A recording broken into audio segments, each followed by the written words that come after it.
ছেলে মেয়েকে লাখ লাখ টাকা দিয়ে যাওয়ার পরেও ছেলে মেয়ে দুদিন চার দিন কাঁদবে, দু চারটা মৌলবি সাহেব নিয়ে এসে একবারে দোয়া দুরুদ করে দি জান্নাত, বাকি আর মনে রাখবে না।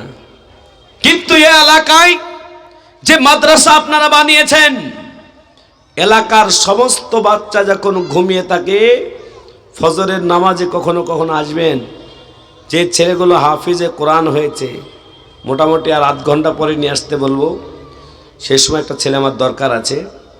তো সেই সময়তে আমি আপনাদেরকে বলবো যে ফজরের সময়তে এলাকায় সব বাচ্চা যখন ঘুমিয়ে থাকে লোকজন, ওই বাচ্চা ছোট্ট ছোট বাচ্চারা উঠে ঢুলতে ঢুলতে কি বললেন, দেখছে যে এখনো 10 মিনিট টাইম, তা কোরআনটাকে নিয়ে পড়ে পড়ে পড়ে পড়ে পড়ে পড়ে পড়ে পড়ে কোরআন হাফিজ হয়ে গেছে, কোরআনের হাফিজ হয়ে গেছে। কি এমন মেশিন লাগানো আছে, 114টা সূরা মুখস্থ করে ফেলেছে। এক্ষুনি পাগড়ি দেওয়া হবে। বাবা, আমি আপনাদের সকলকে বলি, যে চোখ হাফিজে কোরআনকে দেখলো না, সে কি দেখলো? আর যেই চোখ হাফিজে কোরআনকে দেখলো, আল্লাহ তার চোখের সমস্ত গুনাহ মাফ করে দেবে। যদি বলুন সুবহানাল্লাহ। আল্লাহ যাদেরকে আমাদের হাত ওঠানোর সুযোগ দিয়েছেন, বলুন তো ইনশাল্লাহ আমরা পাগড়ি প্রদান দেখে যাব। বলুন ইনশাল্লাহ, ইনশাল্লাহ বলুন তো ইনশাল্লাহ। এক আধজন হাত তুলছে না, ভাবছে মৌলবী সাহেব টাকা চাইবে নাকি?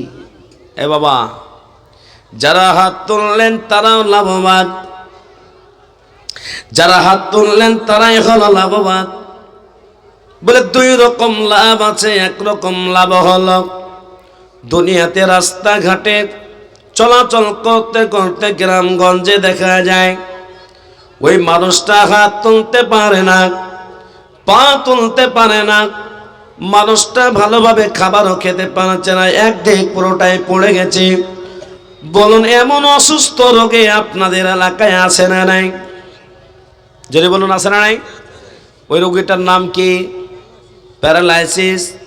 যে আল্লাহ জান দিল, যে আল্লাহ শক্তি দিল, সেই আল্লাহর নামটাকে নিয়ে যদি কেউ হাত তুলে দেয়, আল্লাহ পাকের ওয়াদা, যারা আল্লাহ পাকের নাম নিয়ে হাতটা তুলবে, আল্লাহ পাক মৃত্যু পর্যন্ত তার হাতটাকে আল্লাহ পাক কবজ করবে না, শক্তি আল্লাহ কেড়ে নেবে না।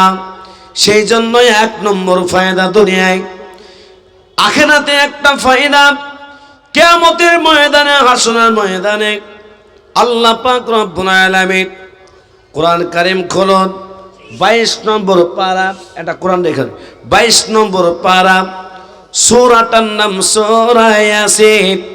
ওই সূরা ইয়াসিনে আল্লাহ পাক রব্বুল আলামিন বলেন, আল ইয়াওমা নাখতিমু আলা আফওয়াহিহিম ওয়া তুকাল্লিমুনা আইদিহিম ওয়া তাশহাদু আরজুলুহুম বিমা কানু ইয়াকসিবুন।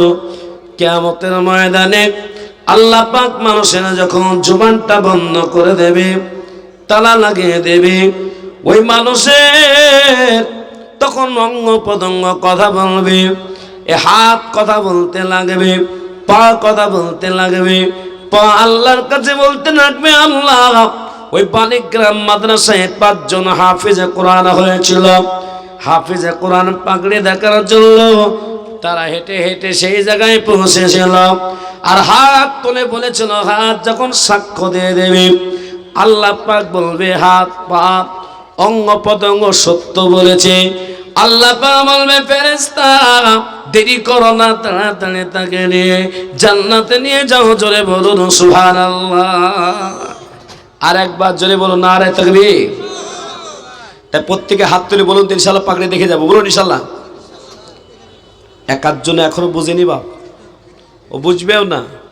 বুঝने का माने मानने का एक आला होना चाहिए, हिम्मत होना चाहिए।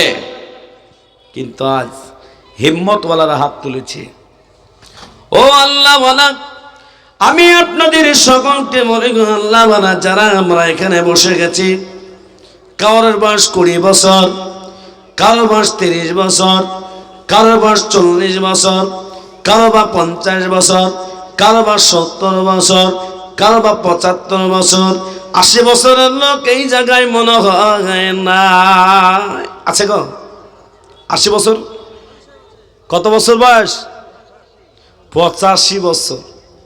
কিন্তু 90 বছরে কেউ নাই, আছে রে? 90 বছরে কেউ নাই। আর 100 বছরের তো আর পাওয়াই যায় না বাপ। ঠিক বললাম না ভুল বললাম? জোরে বলুন। এই 60-70 বছর, 80 বছর, 90 বছর জিন্দেগি কে নিয়ে আজকে কত মাতামাতি। বলে একতলা হয়েছে, দোতলা কেমন করে করব, কত চিন্তা ভাবনা। কিন্তু একটিবার চিন্তা করেন না, এই 60-70 বছর জিন্দেগিতে যদি একটিবার সুবহানাল্লাহ, একটিবার আলহামদুলিল্লাহ, একটিবার আল্লাহু আকবার যদি আল্লাহর দরবারে পুরোটা কবুল হয়ে যায়, আল্লাহ পাক জান্নাতের ভিতরে এত বড় গাছ লাগিয়ে দেবে, 70 বছর ধরে বলমান উড়বাঘোড়া চলতে থাকবে, কিন্তু সেই গাছের ছায়া শেষ হবে না। আর একবার জোরে বলুন, আর একবার জোরে বলুন।